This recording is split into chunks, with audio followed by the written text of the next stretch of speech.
Bonjour et bienvenue dans Very Hard.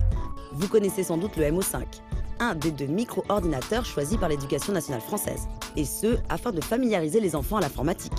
Cela tombe bien car ce n'est précisément pas de ça dont je vais vous parler. Non, aujourd'hui, nous allons nous intéresser à un ordinateur anglais qui familiarisa, lui, les adolescents des années 80, l'Amstrad CPC.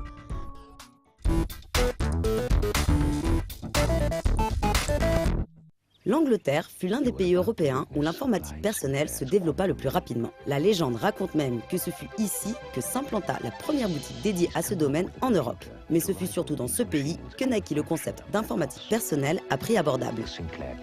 Le ZX80 de Sinclair, qui apparut en février 1980 pour 99 livres, marqua le début de cette nouvelle ère.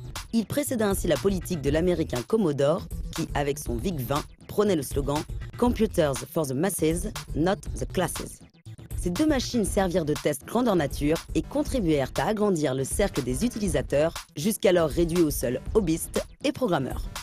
Un an plus tard, en 1981, suivit le ZX81. Mais ce fut surtout le ZX Spectrum de Sinclair, apportant la couleur, et le Commodore 64, tous 2 sortis en 1982, qui marquèrent les esprits en se dotant d'un rapport qualité-prix incroyable pour l'époque.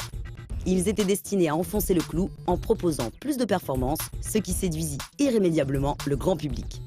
Une donnée qui fut prise en compte par Amstrad, société britannique spécialiste du matériel hi-fi intégré et qui vit là un tout nouveau marché. Son charismatique PDG, Alan Sugar, voulut alors à tout prix proposer une machine plus pratique à mettre en œuvre, plus économique, bref, plus familiale.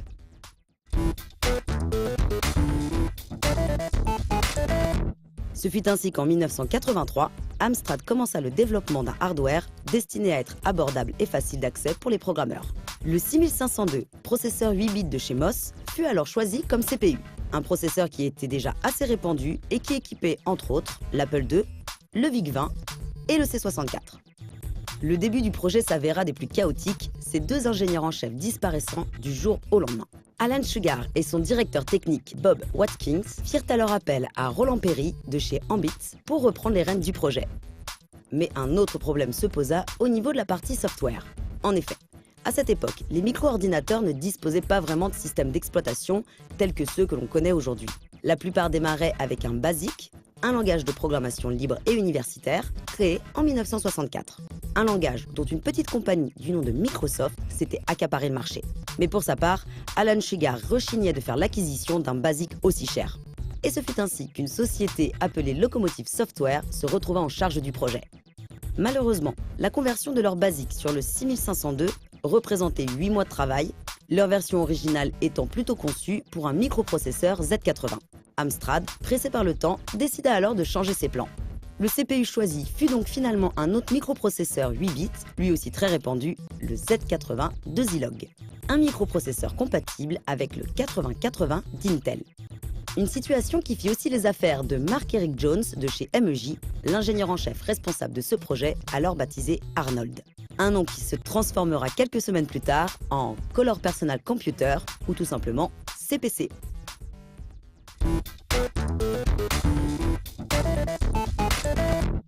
En ce début des années 80, un des points déterminants résidait dans la couleur. Après avoir bouleversé l'univers du téléviseur, celle-ci arriva alors en masse dans le domaine des micro-ordinateurs. Ainsi, le ZX Spectrum l'intégra, mais avec encore beaucoup trop de contraintes. Le C64 n'avait lui que 16 couleurs de palette générale. Des couleurs qui s'avéraient, qui puisaient, relativement ternes, tandis que l'Apple II et les IBM PC étaient eux le plus souvent monochromes. Le CPC, pour justifier son appellation, disposait donc d'une palette totale de 27 couleurs, avec la possibilité d'en afficher 16 dans un mode basse résolution. Les 3 niveaux de RGB étaient réglés de façon à éviter les gris, ce qui donna au CPC la caractéristique très remarquée d'afficher des couleurs très vives. La vidéo était générée par un chip standard, le CRTC, conçu par Motorola. Mais il était également secondé dans sa tâche par l'élément le plus important de l'architecture du CPC, le Gate Array. En plus de la résolution et des couleurs, celui-ci gérait les commutations de tout type de mémoire, ainsi que les interruptions. Véritable gendarme dans cette architecture, il fut conçu par Mark Eric Jones pour limiter le nombre de composants et ainsi réduire les coûts. Le Gate Array fit donc office de chipset et donna une véritable personnalité à cet ordinateur 8 bits signé Amstrad. Quant à la partie sonore, on y retrouvait un représentant de la classique et peu coûteuse famille des AY de General Instruments. Malgré cette élaboration sophistiquée, les développeurs de jeux regrettèrent par la suite l'absence de scrolling et de sprite hardware. Une absence qui s'expliquait par un temps de plus en plus compté pour ses concepteurs.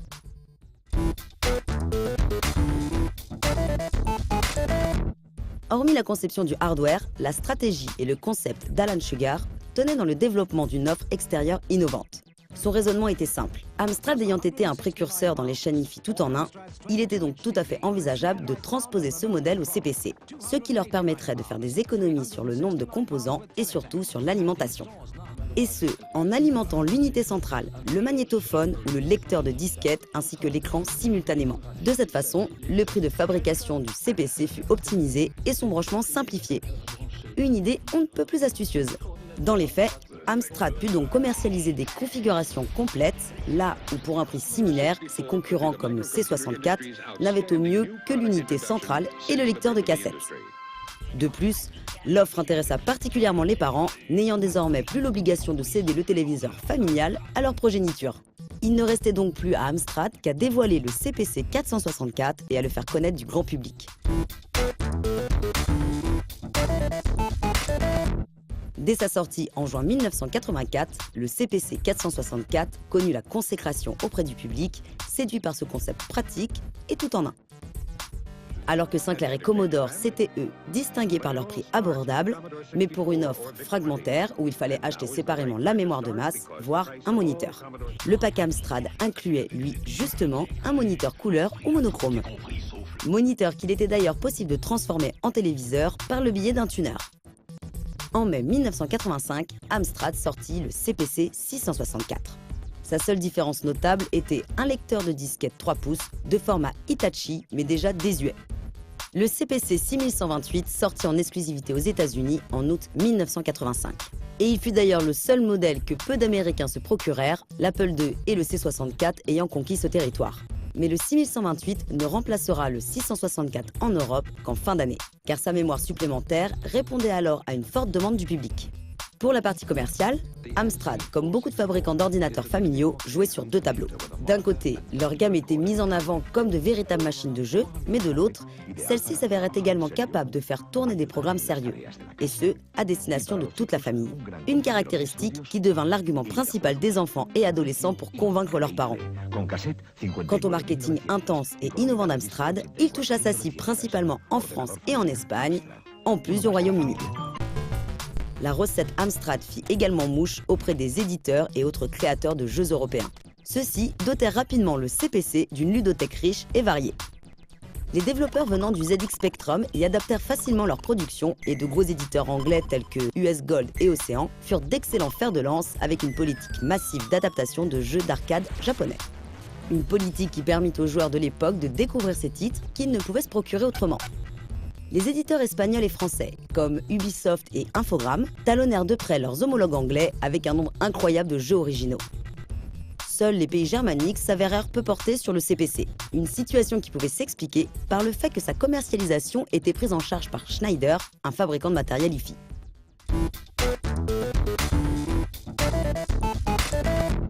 Entre 1986 et 1987, la vague des micros 16 bits américains, qu'étaient l'Atari ST et l'Amiga, déferla sur l'Europe.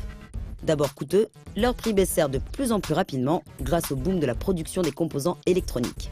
Et les joueurs furent alors stupéfaits d'avoir des ordinateurs au niveau de résolution pouvant rivaliser avec celui des bornes d'arcade.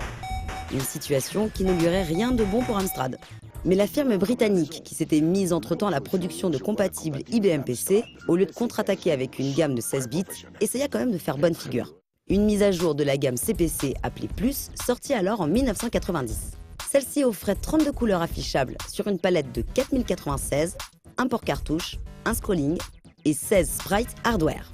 Mais tout comme l'industrie européenne, d'abord plutôt réticente aux consoles, Amstrad dut également se plier au désir du public. Le succès de la Master System et de la NES donna ainsi l'idée à Alan Sugar de s'attaquer également aux constructeurs japonais. Et ce, en sortant la GX4000, une console basée sur le hardware de la série des CPC+. Mais malheureusement, sa très faible ludothèque prouvera une nouvelle fois qu'une bonne machine de jeu est avant tout une machine qui possède de bons jeux. Quant au CPC+, devenu anachronique, il finira complètement submergé par la vague des micros et consoles 16 bits.